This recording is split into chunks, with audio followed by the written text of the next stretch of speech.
uncertainties about Auburn's quarterback situation this week? Well, you still have to prepare for what they do historically on offense. You know that there's, no matter who they put at quarterback, that they're still going to be a well-coached outfit. They're still going to put a lot of stress on you. And you still know that no matter who's playing quarterback at Auburn, throughout from Cam Newton to Nick Marshall, whoever, still job number one is to stop the run. Because everything that they do in the throwing game comes off the running game. And, the who's driving the car isn't really as much our concern as making sure that that we can handle all the different questions that their offense asks of us. You got to play a lot of guys, obviously, last week. Your thoughts of some of those young guys that got some extended reps? Yeah, it was good to see. Good to see those guys out there.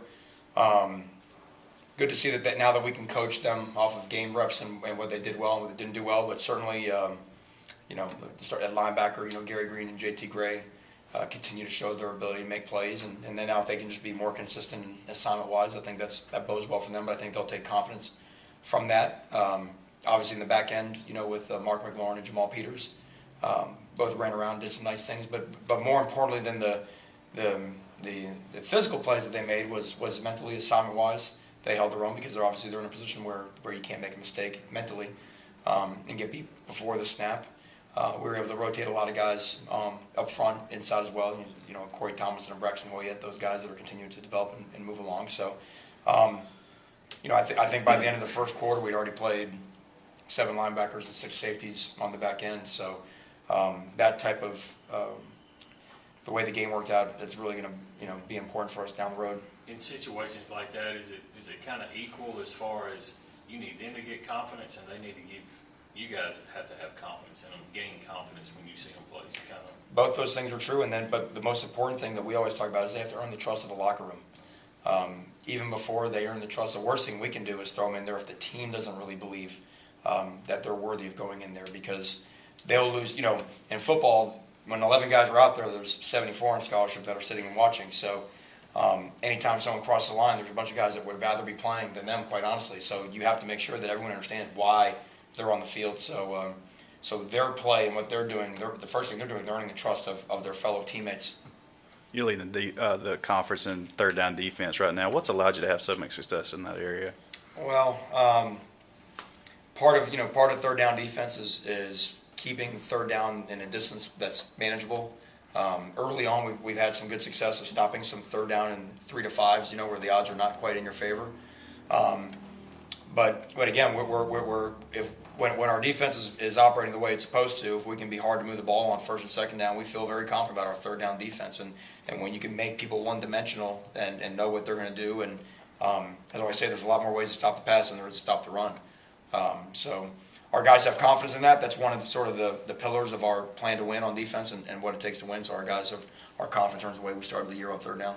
We see a lot of Torrey Dale at defensive tackle last week. Is that a stopgap measure to these younger guys kind of get some reps under their belt, or do you anticipate him staying there? I don't think it just has to do with that. I think we feel like that's where Torrey probably has the ability to help us out the most, because inside he's big enough to play in there, but his quickness shows up in there. So his ability to come off of blocks and make some plays behind the line of scrimmage, with some of our movement stuff, I think he's kind of found himself a home in there. I think he actually enjoys playing in there. You matched up against Auburn last year. What can you take, if anything, from that game? It's always, like I've always said, it's always a great challenge to go against Coach Malzahn's offense.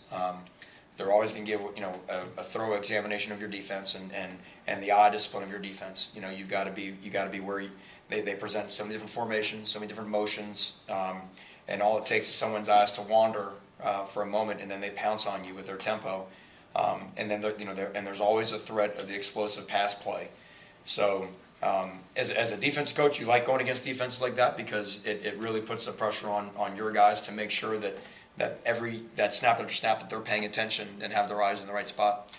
When you have that eye candy you're talking about, is that a situation where maybe you're a little more reluctant to play the young guys in safety because they could get washed up in a lack of experience? Well, to me, we still evaluate that off of how we do in practice, because we're every week you kind of take a picture of who your team is, and then the reps all to come out of that. And what we felt like where we were on September 5th when we headed down to Hattiesburg is different already than where we are. I think the rep count will already change, and I think it's going to change week in, week out. And I mentioned here, I think we'll be a very different team come November. So, we still, every week we have an opportunity on those fields outside to earn our playing time. And whether you're young or old, we still grade every practice. So there is a chance for those guys to still have a chance to play. But to that point, it's still going to be a very stressful environment, and it's going to take a cool head to prevail out there. You talked about the young guys having to earn the trust of the locker room. Do you think Jamal Peters is there? Is he getting close?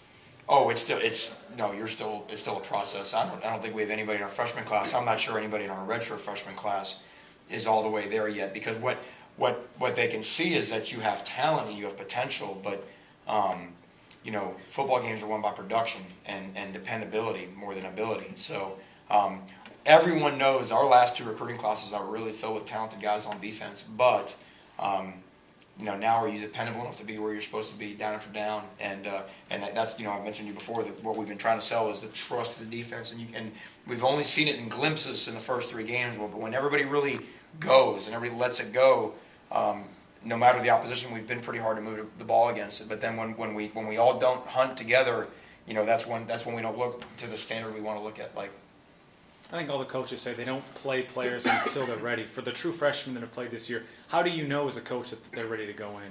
The only way you can evaluate is off of because you grade everything they do, so that it's not subjective. We want to make sure that all of our decisions are as objective as possible, because again, you have to prove to the guys that aren't playing why they're not playing.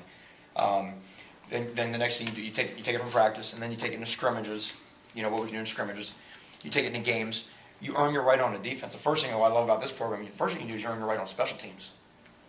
So Mark McLaurin's first rep against LSU, he ran out on the kickoff. Some LSU guy tried to block him. He put his hands on him, threw the guy on the ground, and made the tackle. So when you do that type of thing, because generally speaking, it's going to be easier assignment-wise to be on a punt return team or a kickoff coverage team than to play defense with all of a sudden they motion from empty and line up in crazy formation. So that's usually the progression of a player. Practice, scrimmage, game, and special team situations. Games maybe in late game situations, and then being a guy that can go in when it all matters.